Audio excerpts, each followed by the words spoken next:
Imagine a single YouTube channel that turned post-match fan rants into global entertainment, sparked debate across football fandoms, and forced the traditional media to pay attention to the voices of the terraces. That channel is AFTV, once Arsenal Fan TV, and today we're going to journey through its full story. How it began, its rise, controversies, reinventions, and where it stands now in 2025. To understand AFTV, we have to rewind to October 2012. The channel was founded by Robbie Lyle, a former BBC reggae radio host, along with his cameraman Tao. Robbie, at that time working as a surveyor, decided he'd had enough of pundits who weren't even at games having loud voices. His goal was simple: let the real fans speak.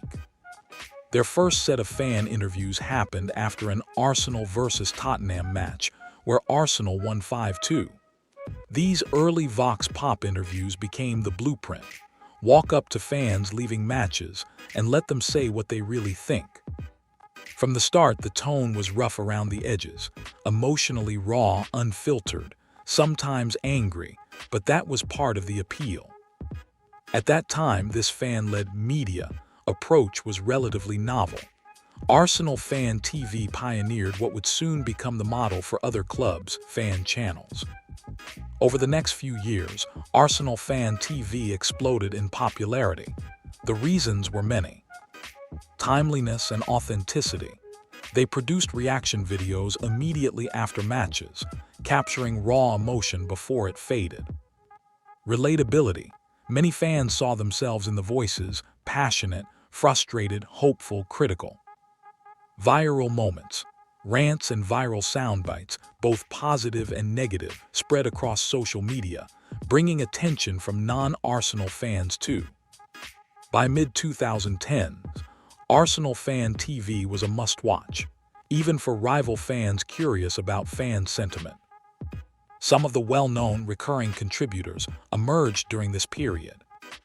Taiwo Ogunlabi, known as the ever-optimistic voice, often defending managers even when fans turned critical. Lee Judges, known for impassioned rants about club trajectory. Claude Caligari, one of the most recognizable voices in the AFTV family, beloved by many fans for his bluntness. As AFTV's profile rose, so did its ambition.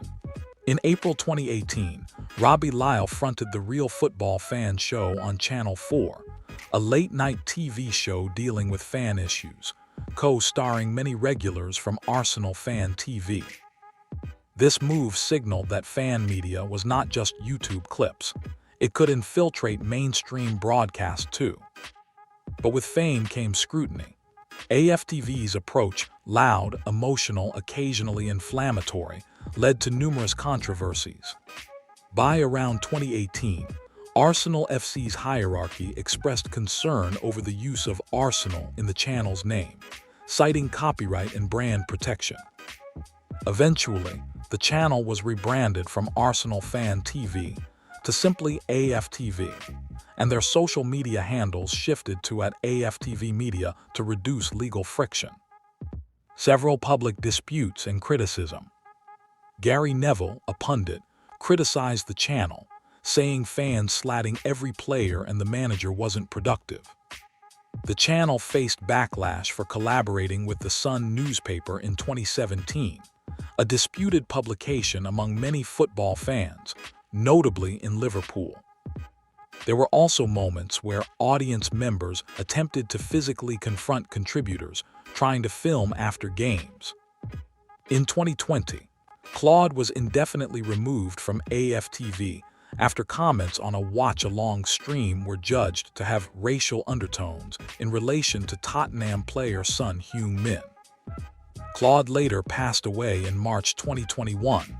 The community and club paid tribute. Critics have long argued that AFTV thrives on negativity and outrage, incentivizing dramatic takes for clicks. Some question whether it truly represents the average fan or whether it amplifies extremes for views. Even among fans, opinions are mixed. Some appreciate the freedom of expression. Others worry AFTV misrepresents the club to outsiders. Reddit threads and fan forums often debate this. Nonetheless, AFTV endured through those storms, adapting and evolving its model. As the digital media landscape evolved, so did AFTV. The channel and brand expanded beyond post-match interviews.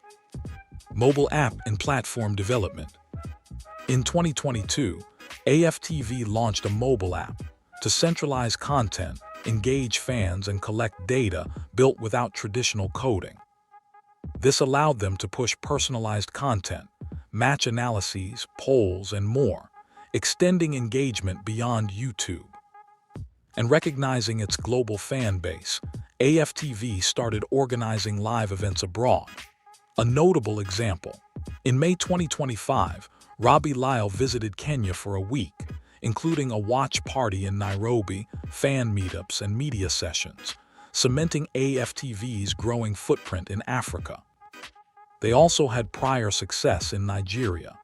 A 2022 AFTV Nigeria tour sponsored by fintech app Clasha brought over 3.6 million views and heavy fan engagement in just a few days. These moves show AFTV's transition from a UK-centric YouTube channel to a global fan media brand. AFTV is active across YouTube, Instagram, TikTok, X, formerly Twitter, and their app, distributing short clips, fan polls, match previews, and more. They continue experimenting with formats, long-form fan debates, watch-along live streams, predictions, and even collaborations with past players or analysts when possible. So where does AFTV stand in October 2025? Let's break it down. As of October 2025, the channel has about 1.78 million YouTube subscribers and 1.74 billion views. Their domain, app, and social media presence amplify reach beyond just YouTube. They remain one of the highest-profile fan-led channels in football globally. AFTV has shaped football content expectations. Fans now assume there will be post-match fan interviews, real opinions, and instant reactions. Some mainstream media now quote what fans said on AFTV. It has also influenced rival fan channels, as many clubs, fan media followed their lead. But some accuse the channel of content cycles focusing too heavily on negativity and sensationalism, to drive views rather than foster constructive debate. Others argue it doesn't represent the full diversity of fan opinion. The voices that get airtime often are the most outspoken, not necessarily the majority. A recurring issue is monetization, balancing ad revenue versus authenticity. Over-commercialization risks alienating core fans. The rebrand away from Arsenal Fan TV was, in part, a move to reduce legal friction. Still, because AFTV operates as an independent fan media, it sometimes clashes with club narratives, reporting fan anger, criticism, or skepticism when the club struggles. That tension is part of its identity. Events like the Kenya Tour in 2025 show AFTV's willingness to deepen engagement outside the UK. They are also likely to further expand app features, paywall tiers, or premium content as digital media evolves. As we reflect on the history of AFTV, several key lessons stand out. Empowerment of fan voice. AFTV tapped into desire for fan representation and authenticity in a media space often dominated by pundits and ex-players. Risk and reward. The same rawness that fuels passion can also lead to controversy. Managing that balance is critical. Adaptation. The shift into apps, tour, sponsorship, and global reach show AFTV continuously evolves, rather than remaining static. And cultural impact. More than a YouTube channel, AFTV helped reshape how football fans expect media to function. Immediate, unfiltered, participatory. As AFTV enters its second decade, Its challenge is to retain authenticity without being consumed by the algorithms that reward extremes.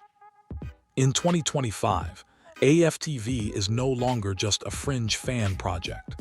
It's a brand, a media network, a provocateur, and a mirror for what football fandom can be: messy, passionate, and ever-evolving. What's next? Maybe deeper fan club integration, premium subscription tiers, or more global fan hubs. But one thing is certain: wherever Arsenal go, AFTV will continue chasing the mic, waiting outside the stadium, and letting the fans be heard. If you like this deep dive, hit like, subscribe, and comment. What's your favorite AFTV moment? Would you like a video on top 10 AFTV clips of all time? Let me know. Thank you for watching.